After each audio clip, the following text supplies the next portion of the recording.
some sit-downs tonight. We're going to pass the sheet around. Please just put your name, your promoting honor, and then your city and your campaign if you want to do a sit-down with myself and Justin. And then we'll come back to you with the schedule. Cool? Anybody got a marker? Yeah. Marker? Yeah.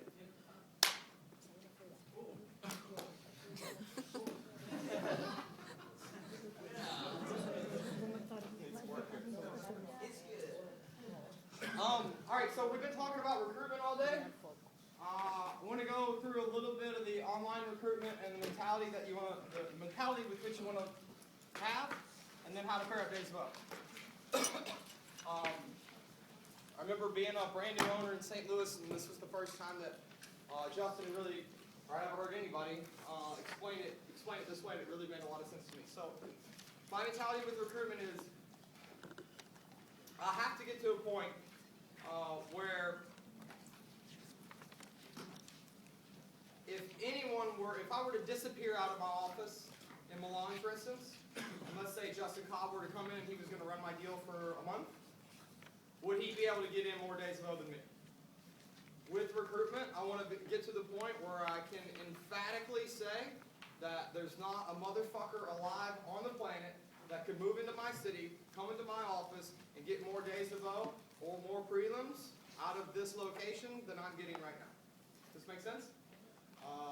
The way that I look at it, I almost am I have a fear of losing the next guy that could, come in and revolutionize our business to the competition. So I look at it like every single day, there's somebody in my city that, is the next Josh Peace or the next Floyd Parker. There's somebody in my city that's the next Jesse Young and the next Justin Cobb that is going to become a vice president, that's going to build a huge crew, that's looking for a job right now, and either he's going to apply to me and come in and join my team, or he's going to apply to the competition, he's going to become a vice president with them, and then he's going to end up, instead of being on my team, he's going to end up being my biggest competition. Does this make sense? So I'm fanatically, obsessed with fuck. Where are we not at? Are we absolutely maximizing every single place that we could possibly be? So how do you do this? There's a system for it. Here we go. Okay, so with the online recruitment, one, I'm going to go to Google. Everybody knows Google, yeah? Okay. I've got to find a list of every single place that a person could possibly go to find a job. So let's say I'm in Nottingham. Okay, so I'm going to go to Google and I'm going to type in a couple things. I'm going to try a bunch of different searches. One of them will just be jobs Nottingham. Okay, type in jobs Nottingham. Then I'm going to go 10 pages deep in Google and I'm going to write down the name of the website that comes up for each listing 10 pages deep. Does this make sense? So one might be Reed, and then the next one will come up and it'll be Total Jobs. The next one will come up and it'll be, local jobs here, local jobs here. Then I'm going to do another search, and I'm going to do like unemployed in Nottingham. And then I'm going to do another search that's going to be I'm broke, I need a job, I live in Nottingham. Right? Then I'm going to do another search that's like the region. So what county is Nottingham in? Nottinghamshire. It's really creative. So yeah, I'm in Nottinghamshire. Where can I get a job? Then I'm gonna look at the radius of, I don't know, maybe 70, 80, 100 miles from my city. What's a city that's 50 miles from Nottingham? Derby. So then I'm gonna type jobs in Derby. I'm unemployed in Derby. Where can I find a job in Derby? Does this make sense? So I'm starting out local, then I'm going to the county, then I'm going to the surrounding cities. Because if I lived in Derby, I probably wouldn't type in jobs in Nottingham. Does this make sense? And I'm going 10 pages deep each time. And then I'm going to get bigger to the point where I'm searching jobs in the UK, or marketing work in the UK, or sales UK, or sales England, or jobs England. Takes a little bit of time, but after this, I'm going 10 pages deep every single time, what am I going to have? I'm going to have a gigantic list of essentially every single website that every person could go to apply for a job that's within my region. Follow? Yes? Got it? Okay, cool. Number 2. I'm going to go into each of these sites. I'm going to figure out which ones are relevant and which ones are not. So some of these sites are just going to be search engines. They're not actual job sites where I could post an ad.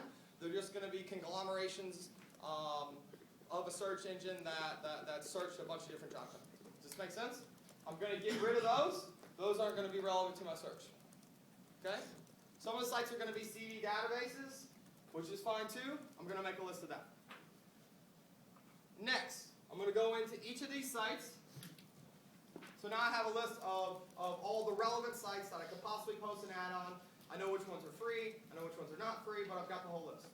Next, I'm going to go into each of these sites, and I'm going to look through these categories. Any category that could possibly remotely relate to us. So that would be customer service, it would be public relations, it would be marketing, it would be sales, it would be commercial, it would be fundraising, it would be construction, it would be restaurant, bartender, it would be hostess, it would be promoter, anything that could vaguely possibly connect to a management type role or a sales type role. Management training role, entry level roles, anything that could possibly connect. Make sense? Okay. In those sites, I'm now going to make a list of my competition. Cool? Who's my competition? Yeah, anybody who's recruiting the people that I would rather recruit, right? So I'm probably not going to be too worried about, I don't know, like the Nottingham Symphony Orchestra as like my competition, but for sure like the rental car company that has a management training program, they're my competition. For sure the home improvement company that has guys knocking on doors, they're my competition. For sure anybody in any kind of sales, that's my competition. Now I'm going to make a list of my competition corporation names. So now I have a list of all the possible places that people could look for a job, and I have a list of every possible company that could be competing with me to get the next vice president.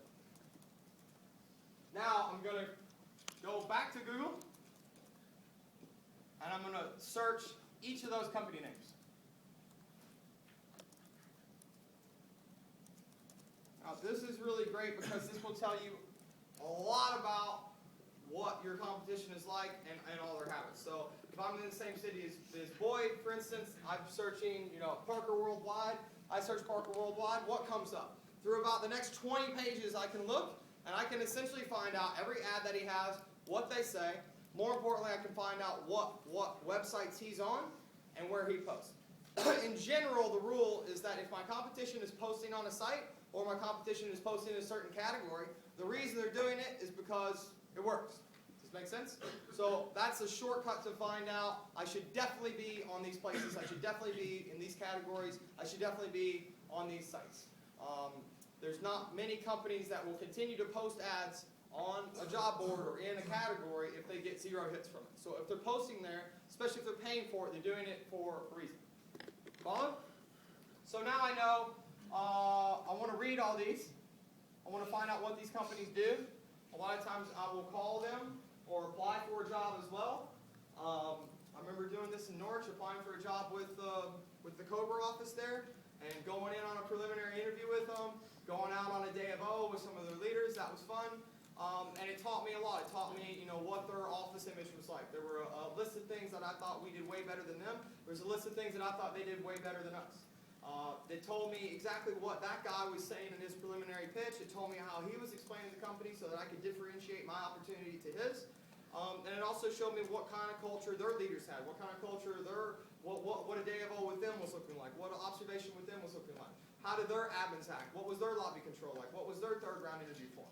So usually when I'm doing that, I'm going to be able to find a list of stuff that I say, hey, shit, they're better at me than this. I can then adopt that, steal it, and then I know exactly their weaknesses too because I've been inside their company. This is fun too. You should try it. Yeah? Who's done this before? Yeah? Fun? It's hilarious. Okay. So now I know for sure I've got all the list of sites that they're on. And I know the categories that they post in. Okay? And then after that, it's familiarize yourself and learn each site. So I want to go into each of these sites and I want to learn about them. I want to learn how much adverts cost. I want to talk to, if I have a person I pay that negotiates with these companies. I want to try every single site. There's not a single site I won't ever try at least once or twice to see if it works. Even if it's expensive, we've tried the same thing with newspaper ads. You look in, maybe it's $600 and you think, oh shit, that's expensive to post an ad here. But if you get a leader out of it, it pays for itself in a few weeks. So sometimes maybe the hits aren't as high, but the quality of people that you get in is high enough to make up the difference. So I'm going into each site and I want to learn about them. I want to learn how the different ways that a person can search for a job. Do they search by location? Do they search by category? Do they search by keyword? I want to find out when I post on there, how do I get to the top? And then I want to test every single site. For sure, I want to be on every site that my competition's on. And then step 6 is dominate. Dominate. What's that mean? It means that if you go into my city and you look for a job, you are going to find me. You cannot get rid of me. It doesn't matter which place you click on. It doesn't matter what type of search you do. It doesn't matter what website you go into. It doesn't matter what category you click on. The first thing you're going to see is avant-garde. You're not going to be able to get away from us. So you go into sales in a certain job site. It's not like I'm there. I'm not there on page 3. I'm not there on page 10. I want to be at the very fucking top. Why? Because when you go to apply for a job and you're looking for a job, chances are you're not going to go, type in your search and then apply for 40 jobs. You're probably going to apply for 2 or 3 or 4 or 5. But for sure, if you're exciting, the one at the very top, you should apply for. Does this make sense? How do I then test this? I want to go every single week back to step 1. Pretend I'm a job seeker looking for a job. Just once a week.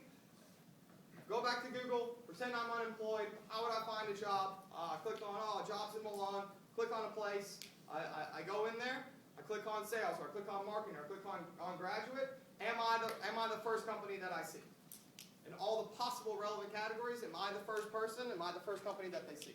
If I'm not, then I'm not dominating. Cool? And if I'm not, then someone else is above me, someone else is beating me. This is the only area of the business that for me, since day 1, I don't have a budget for recruiting. I don't have a let's save money for recruiting. I would bankrupt myself on recruiting if that's what it took, because it always pays itself back. It's the one place I want to continue to invest and invest and invest and invest. Obviously not to the point that I'm reckless, but there's nothing, you see these guys coming up and speak today. How many of you guys wish they were on your crew? Well, they answered an ad somewhere. And it could have been a different companies. I know for me, there's probably a lot of corporations like ours that I would have started in because I was so unhappy when I started. I was so unhappy with the job that I had.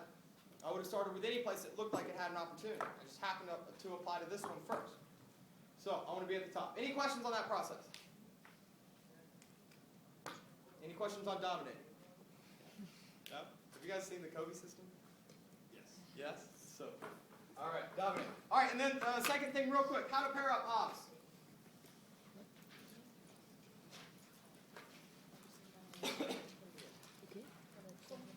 So how do I figure out which observation should go with which leader? My goal is to put them with people that are going to explain the business the correct way, get along with each other, be able to relate with each other in some sense. And that person that I've invited back, if I want to hire them, they're going to be excited about the role. Does this make sense? Okay. The most common mistake. I'll talk about profiles of people. So let's say you have 4 profiles: A, B, C, D. And let's say A is like a very professional person. A might be like a Carolina Morales, so a person who has a master's degree in marketing, has traveled to a bunch of different countries, has a lot of work experience, comes from a great background, a very, very professional type, that you've got to be on your game, you've got to know your shit, you've got to be pretty smart and pretty fast to be able to explain an opportunity like this to her, because she's naturally going to be expecting more out of a career path. Cool? So that would be like the top profile. B somewhere in the middle. This guy's like, you know, maybe a little bit lower, and then D's just your normal dude who maybe this is his first job. The biggest mistake that people make when they're pairing these up is that they have the same profile of leaders, right? So this would be a guy like Josh Peace, who is an expert at recruitment, who can take out any kind of day of O, and it all makes sense, and he would be able to explain the opportunity to anybody. This would be like a very brand new leader who doesn't really know what's going on. The biggest mistake people make here is they'll pair up the A's with the A's, the B's with the B's, the C's with the C's, the D's with the D's. And you're gambling here. What I want to do to have a high rate of success is the same thing that people do in tennis. You guys know tennis? Anybody, any tennis players? Wow. Okay, maybe that's not a good analogy. Okay, and the way that they would do competitions in tennis, I never played tennis, but my brother did, is every team had a scoring system to where each person on the team was rated A, B, C, D, or whatever. And so if you're from this team, you go to play another school, you're supposed to pair up your A's with your A's, your B's with B's, your C's with the C's, and D's with your D's. And what the smart coaches would do is they would screw with their rating system a little bit, so that they would put maybe their worst player here. And so their worst player would play their best player. Obviously, he would lose, right? But because of that, the A's would go with the B's would go with the C's would go with the D's would go with the F's. So they would lose the first one automatically, but then they were guaranteed to win all these, so they'd win the match. Does this make sense? You guys understand? Yeah? Okay. So this is what I want to do with recruitment as well. I want the A leader.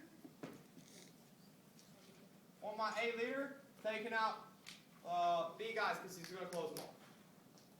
My B leader taking out C guys. My C leader taking out D guys. That leaves a question. Who takes these guys out? Well, if I have a guy come in for an interview, and I don't think I have a leader that could explain the opportunity, promote it well enough, be on top of his game, educated enough to get that person excited about what we do, I'm either A, not going to bring him back, or B, better option, I'm going to take him out myself because I know I can do an observation for anybody. Or over time, I'll develop a guy like Josh Peace in my office that becomes an A, and then maybe we throw him a few of these every once in a while. But I don't want to kill a lot of you guys were at some point became the top leader. How many times does this ever happen to you where you just got thrown this observation after observation after observation? All of them were like, 38 years old with, 14 PhDs, former nuclear physicist, and has anybody been through this, right?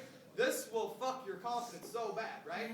You go through a string of these and your manager's thinking, oh, well, you're the best guy here. Take this guy. Yeah, he's also speaks 16 languages and has run 14 businesses, right?